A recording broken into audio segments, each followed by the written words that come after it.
اولین تربیت در اسلام ای تقوا سر می شود. اولین تربیت در اسلام ای چی سر می شده؟ ای تقوا. در یهودیت، در دین یهود اولین تربیت ای کجا سر می شود؟ دوست داشتن ملت یهود. تا ملت یهود نباشد تو را هیچ محل و یا در دینشون قبول نمیکنن. یا مادرت یهودی باشه یا حتما خودت باید ملت یهود باشه. در بسیاری جا آدم میپرسن که اول تو ملت نام میگیرن یا تو میگن اول مسلمانی یا نام ملت هم میگیرن. او انا میخیلن تو اول میگن مقصد پیروی دین موسی یا یهودی. اگر گویی که پیروی دین موسی و یهودی نیست قبول نمیکنن. در یگان جای آیین یهود دعوت نیست.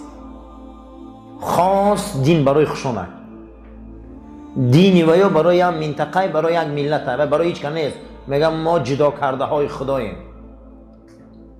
حتی در قرآن داستان یهودی ها را خدا میبیاره، میگن نحن ابناء الله، میگن ما بچه های خداییم.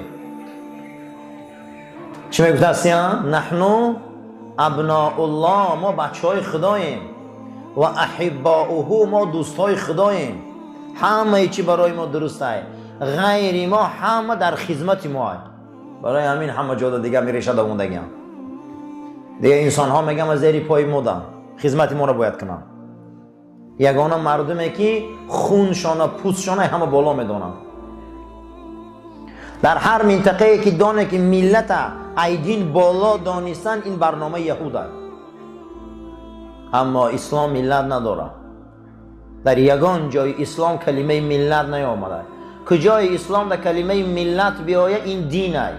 ملت ابیکم ابراهیم. خدا میگه ملت پدرتان پیروی ملت پدرتان ابراهیم باشه. میگه او چیه اون ملت؟ دین ابراهیم پیرو باشه. در اسلام کلمه امت است، ملت نیست. کلمه چی است؟ امت. در همینجا چی مردمی هست؟ همش امت محمد است صلی الله علیه و سلم. چی سرخ پوست است، چی سفید پوست است، چی سیاه پوست است. در کجایی که کسی گفت لا اله الا الله محمد رسول الله تمام برادر مونه. ما وی نمیگیم تو قزاقی، قرقیزی، ازبکی، تمام برادر ما. دین ما برنامه‌اش و سبدای یهودی ها. البته ما اسلام بسیار دینی بزرگه. اسلام یگان خون نگاه نمیکنه، پوست نگاه نمیکنه و یا اول خون نگاه میکنه با پوست نگاه میکنه. حتی در دیگر جاش وقتی که زکات تهیه شد، وقتی که صدقه یاردم تهیه شد برای مسلمان ها، یهودی های مدینه گفتن که خدای محمد کم بغل بوده صلی الله علیه و سلم. گفتن که یاردم کنه کم بغلا را تا خدا خرسان شود. ید الله مغلوله، دست خدا گفتن کم بغل شکسته بوده.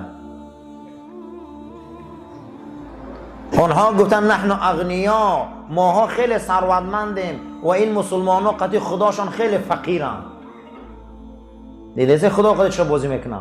دیدید چگونه عقیده هاشون قطعی بازی میکنن؟ عقیده شناسی هاشون دیدید که چه خیلی هم انا اکنون فرسوده شدن، ریختن رفتن. برای اونها ملت یهود در کاره، دین نه. برای اونها موسی، سلیمان و داود علیه السلام هیچ ارزش نداره. یگان ارزش ندارن. اونها در ای همه ارزش بلند اول خونه.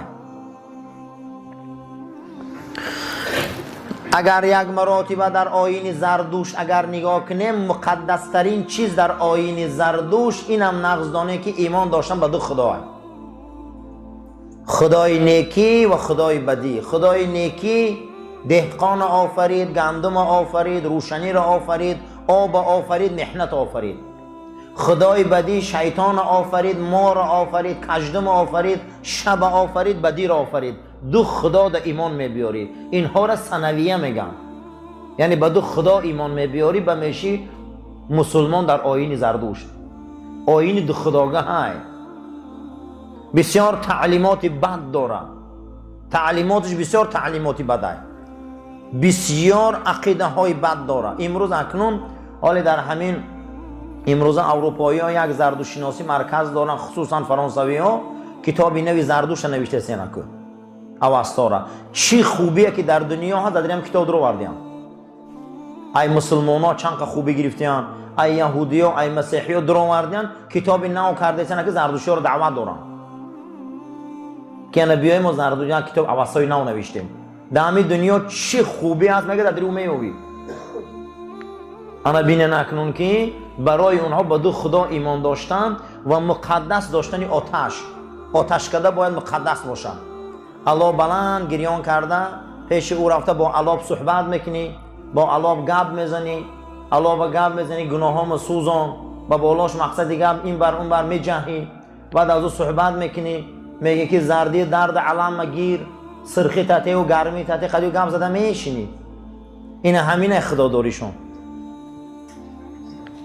سیمین آیین مسیحیت کسی در درون دلش اگر محبت عیسی و مریم داشتگی باشه 70 سال هم زنا کرده گرده دوزخ نمیروه.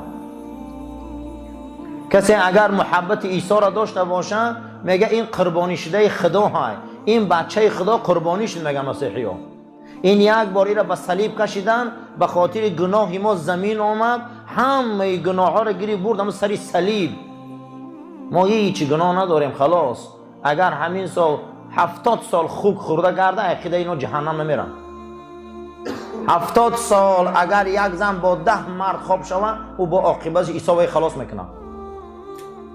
انا بینه نه که دین شناسی را انا بینه نه که دین داری را مسیحیت یهودیت برای یهود ملت در کار بوده برای مسیحیت محبت عیسی و مریم در کار بوده برای زردشت دو خدا در ایمان داشتن و آتش مقدس داشتن ضرور بوده است. مجموعاً در دنیا 3,500 دین امروز یک تاش اسلامه. اما یک کس میپرسه که اسلام کجا سر میشه؟ اسلام چی میگه؟ اسلام کجا سر میشه وقتی باید اگر ای خیلی شوه اسلام چی گپ میزنه؟ اسلام میگه این اکرمکم عند الله اتقاکم. نزد خدا با حرمت ترین شما کسی هست که تقوا داره. اسلام ای تقوا سر میشه. در بین همش اگه با کدامش فرقش بلنده نه عرب نه عجم تو کسی هستی نیست تقوا داری نزد خدا آبرو داری تمام. ای کدام ملتی ای کدام سرزمینی آمدی مسلمان شدی تقوا پیشه کردی خلاص تو برای خدا ارزشمندترین بنده ای. تو اگر نسل رسول هم باشی سادات و سیدزاده هم باشی تو اگر تقوا نداشته باشی هیچ ارزش نداری نزد خدا دا هیچی. چگونه ای که نفس ما 3 تقسیم های یکمش شهوت دویمش غضب سومش عقل. بدن ما هم از 3 چیز تقسیم های یکم شهوت های دویم غضب های سوم عقل های. در بدن ما 3 عنصر هست که بدن ما را اداره میکنه از همون عنصرها از همون میکروسیستمایی که خدا خلق کردگی ما 3 تاش گپ زدیم که یک تا شهوت بوده. بسیاری حالات ها میگن شهوت انسان ها گمان میکنن که زن خلاص نه. معنی شهوت کشیش. معنی شهوت چی بوده؟ کشیش. همین کسی که آب نوشید و شهوت داره کسی که اوقات خورد و شهوت داره کسی که تماشا را و شهوت داره. یکی از همین شهوت ها شهوت جنسی هست که از همه شهوت وزبین همین شهوت هست. دویمش غضب هست که ما نکنه که غضب آدم ها سرخ میشن و آدم ها زبان میگزن و آدم ها قهرآلود میشن همین غضب هست. نه غضب هم در بدن آدم یا نیرو هست. گاهی میشوه که ثواب هست گاهی میشوه که عذاب هست. گاهی میشوه که آدم غضب میکنه برای ناموسش گاهی میشوه آدم غضب میکنه برای دینش گاهی میشوه آدم غضب میکنه برای حقش. این با ثواب هست. در بدن آدم وقتی بیماری میدراید این نقطه نظر علم اسلام و طب قدیم نیروی غضب قطعی همون میکروبا مبارزه میبره. امروز نام او را ایمونیتت میگن. نام او را چی میگفتیم؟ معلومه که غضب چیزی خوب بوده. همون غضب قطعی همون مبارزه میبرده یا هلاک میشده یا همون را بیرون میکرده. کسی غضب نداره و یکمش که زندگی کرده نمیتونه. گمان نکنیم غضب کسی هسته که زبانش گزه و دشنامته و سرخ شوه. این نیست. ایران نامش در کتابای اخلاق با میگفتیم نائرة الغضب. چی میگفتیم نام ایران؟ نائرة الغضب، یعنی غضبی که اکنون میسوزونه همه جورا. نائره به معنای علو. این نمود غضبش کفره. با یک اندک غضب زندگی رو پاش میخوره. یک غضب قدی جوان مقصد دیگه میکشه میره و محبس. یک غضبای بی‌معنی، یک غضب آدم کافر میشه. یک غضب در کار نیست.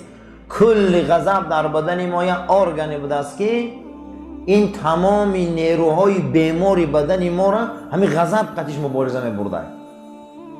همه آدمایی که ضعیفن، آدمایی که به حد به قوتن و یارد غضباشون ضعیفه. دومین چیزی که بدن ما را اداره میکرده نامی چی بوده است؟ غضب. سومین چیزی که در بدن ما بوده است نام این عقل. عقل به معنای چه؟ ادراک، فهمیدن. من حاضر آدمای به عقل گپا رو فهمیده استیم.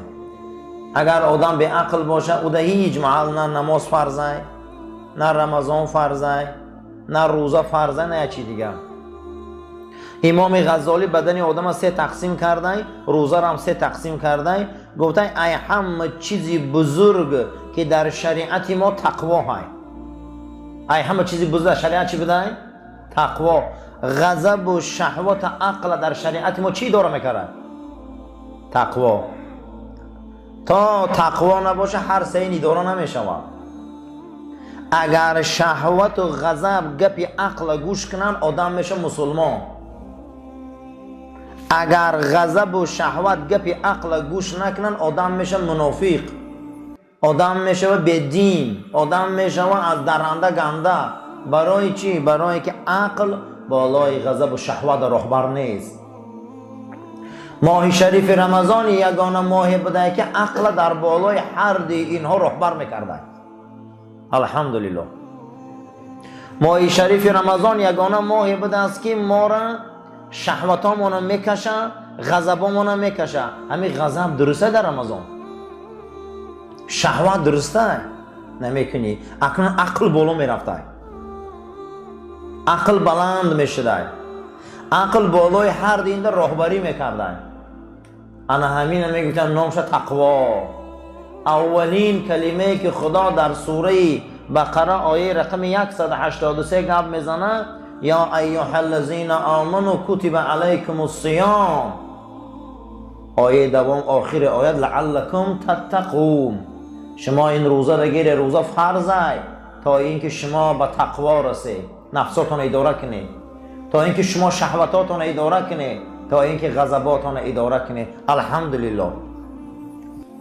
الحمدلله که بدن ما اداره میشده با واسطه تقوا.